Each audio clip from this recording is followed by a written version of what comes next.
दोस्तों, 15 दिसंबर को चेन्नई में यूएफबीयू की मीटिंग होनी थी। ये आप सभी को पता है, पहले ही वीडियो में हमने बताया है। और उसमें एजेंडा था 5 डे वीक का, और जो दूसरा है पेंशन अपडेशन का। ऐसे एजेंडे में बातें रखी गई थी, 4-5 बातें थी एजेंडे में। लेकिन AIBEA का जो 15 दिसंबर का कल का सर्कुलर है, वो यूएफबीयू का सर्कुलर नहीं है, वो सिर्फ AIBEA के लेटर पैड के ऊपर छपा हुआ सर्कुलर है, जो मैं आपको वीडियो में दिखा रहा हूँ। उसमें उन्होंने एक ही बात लिखी है, एडिक्वेट रिक्रूटमेंट इन बैंक्स।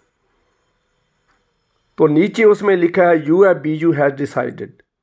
उसी लेटर के नीचे यूएफबीयू का डिसीजन की बात करी गई है कि उसमें ये लिखा है कि बैंक्स में क्लरिकल स्टाफ की जो रिक्रूटमेंट है बहुत कम हुई है, बहुत सालों से नहीं हो रही है, और क्लरिकल और सब स्टाफ बहुत कम रह गया है।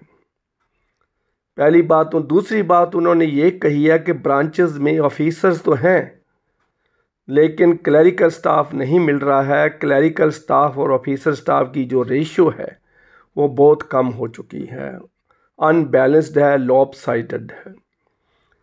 तीसरी उन्होंने बात करी है कि जो सब स्टाफ है, PTS है, वो भी हमारे पास बहुत कम है और उनसे ज़्यादा काम लिया जा रहा है, और रूटीन का जो वर्किंग है स्टाफ की कमी के कारण ख़त्म नहीं होती है और लेट सिटिंग होती है।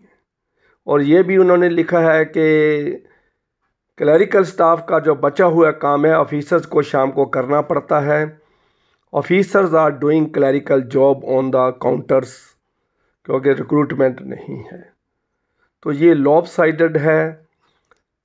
चौथी बात उन्होंने कही है कि जल्दी से जल्दी रिक्रूटमेंट होनी चाहिए। इसीलिए उन्होंने ये भी कहा है कि जो कस्टमर सर्विस है, क्वालिटी ऑफ वर्क जो है वो इम्पेक्ट हो रहा है।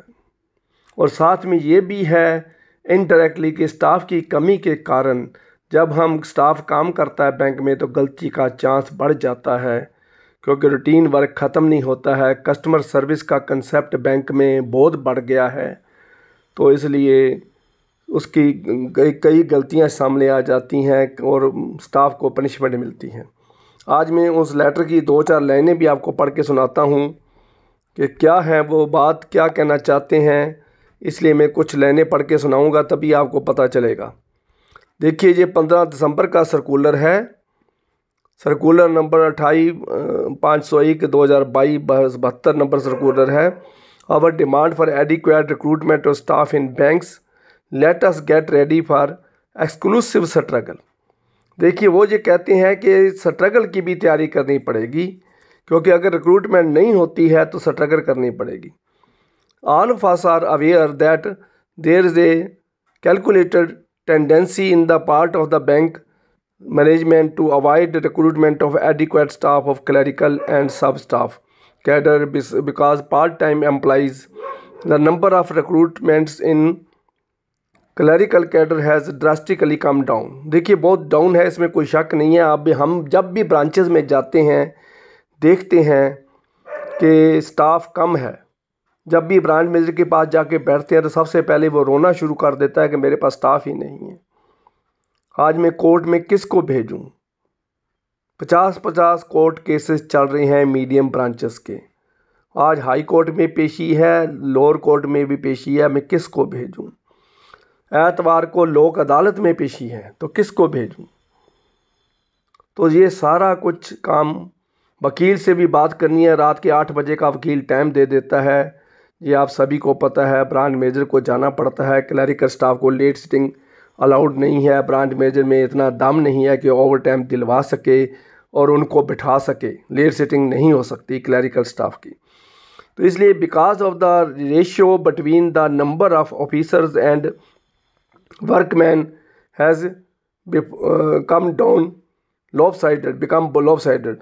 The net result of the non-recruitment of adequate workmen staff is in the banks is deteriorating the customer service. देखिए, कस्टमर सर्विस के ऊपर डैमेज हो रही है। तो इसलिए इसका रिक्रूटमेंट का ध्यान रखने की ज़रूरत है। The non-filling up of sub-staff, non-filling up of staff and part-time employees vacancies in the resulting in engagement of large number of temporary employees in the banks। तो टेम्परेरी एम्प्लॉइज़ भर्ती कर लेते हैं, आउटसोर्सिंग कर लेते हैं, उससे काम चला लेते हैं, तो ये कोई तरीका नहीं है। Further the reluctance to recruit adequate staff also states है from the their plan and efforts to outsource the. देखिए आउटसोर्सिंग की बात जो मैंने पहले ही बता दी है। Today in the UABU meeting we took up there this issue since it is a common issue they are welcomed by all the unions and hence same would be discussed in the next meeting for taking further declarations। तो देखिए ये इसमें कुछ बात नहीं है। जो UABU की 15 दिसंबर की मीटिंग थी उसका एजेंडा कुछ और था। उसमें तो पेंशन अपडेशन है या ये लेटर में कुछ लिखना छोड़ गए हैं या लेट लेटर निकालेंगे, इसके बारे में अभी तक मेरे को कुछ नहीं पता है। हमने जो लेटर मिला है वो आपके साथ शेयर किया है, तो उसमें एडिक्वेट स्टाफ रिक्रूटमेंट की बात कही गई है। एडिक्वेट स्टाफ रिक्रूटमेंट होनी चाहिए क्योंकि स्टाफ रिक्रूटमेंट जब स्टाफ प्रॉपर स्ट्रेंथ में होगा तभी बात बनती है, काम करने को मन भी तभी करता है, तभी कस्टमर खुश होकर जाता है, तभी कस्टमर को अटेंड करने के लिए स्टाफ मेंबर आगे ना बैठा हो तो क्या करें। दिन के 11 बजे ब्रांच मैनेजर अपना सर पकड़ के बैठा होता है कि मैं RBO की मीटिंग जाना है, अकाउंटेंट छुट्टी पर चला गया है, 2 फील्ड अफसर ट्रेनिंग पे गया हुआ है, 2-3 कोर्ट में पेशियां हैं, तो क्लर्क एक है मेरे पास, तो मैं कैसे काम करूं। आज इनकम टैक्स की रिटर्न भी तैयार होनी है, सर्विस टैक्स का भी मसला चल रहा है, RTI के अंदर अप्लाई भी जाने हैं, तो कितने पंगे लेके वो बैठा होता है। 11 बजे वो सर पकड़ के बैठा होता है। 2 क्लरिकल लड़कों का घर से फ़ोन आ गया है कि वो छुट्टी पर हैं। तो ऐसे में हालात में जब ब्रांच मैनेजर ऑफिसर जो है क्लरिकल के साथ पंगा नहीं ले सकता है, क्लरिकल यूनियन इज़ स्ट्रॉन्ग, उनके साथ सरदर्दी मोल लेना, उनके साथ पंगा लेना, उनकी छुट्टी को रिजेक्ट करना, उनको मीमो देना, उनकी झाड़ जंप करना अभी तक बैंक में मुश्किल है। अभी तक ऑफिसर्स जो है इतना दम नहीं रख सके, इतने गट्स नहीं हैं को क्लर्क को स्नब कर सकें हाल में खड़ा करके, जैसे ऑफिसर की बेइज्जती करते हैं, जैसे उनकी छुट्टी को रिजेक्ट किया जाता है, जैसे उनके पर्सनल प्रॉब्लम भी नहीं सुनी जाती हैं, उस तरह के अभी तक माहौल बैंक में नहीं बना है। तो इस हालात में बैंक में एडिक्वेट रिक्रूटमेंट की ज़रूरत है। और दूसरी बात ट्रेजेडी ये है कि जब 35,000 क्लर्क भर्ती करते हैं तो बाद में 2 साल के बाद हमारे पास आधे भी नहीं रहते हैं, क्योंकि बैंक छोड़कर भागने वाले क्लरिकल स्टाफ की बड़ी स्ट्रेंथ बढ़ गई है। अब कोई बैंक की नौकरी में ज़्यादा इंटरेस्टेड नहीं है, इसलिए वो रास्ते निकालते हैं।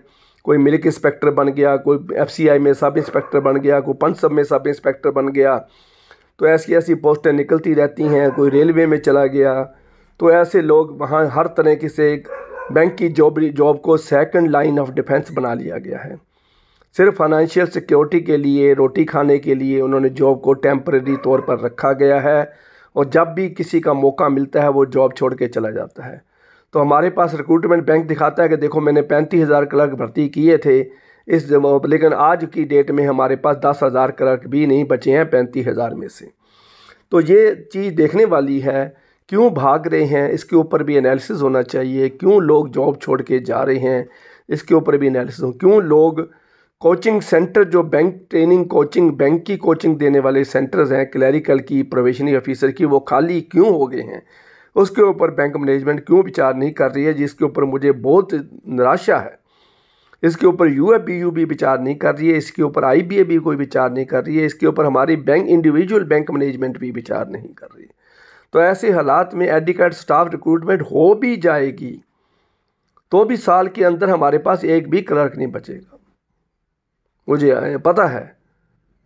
लेकिन जो सर्कुलर है, जो बात कह रहा है, मैं आपके साथ शेयर करना ज़रूरी समझा। मुझे आशा है कि वीडियो को लाइक, शेयर और सब्सक्राइब करना नहीं भूलोगे भाइयों। मैं बार बार कहता हूँ लाइक का बटन साथ के साथ ठोक दिया करो, कोई मूल्य नहीं लगता, कोई डरने की बात नहीं है। सब्सक्राइब करने में कोई UABU की मीटिंग करने की ज़रूरत नहीं पड़ती है, जो खुद ही फैसला कर सकते हो। सब्सक्राइब का बटन आपने भी दबाना है, अपने फैमिली मेम्बर से, दोस्तों मित्रों से भी दबाना है। Thank you very much.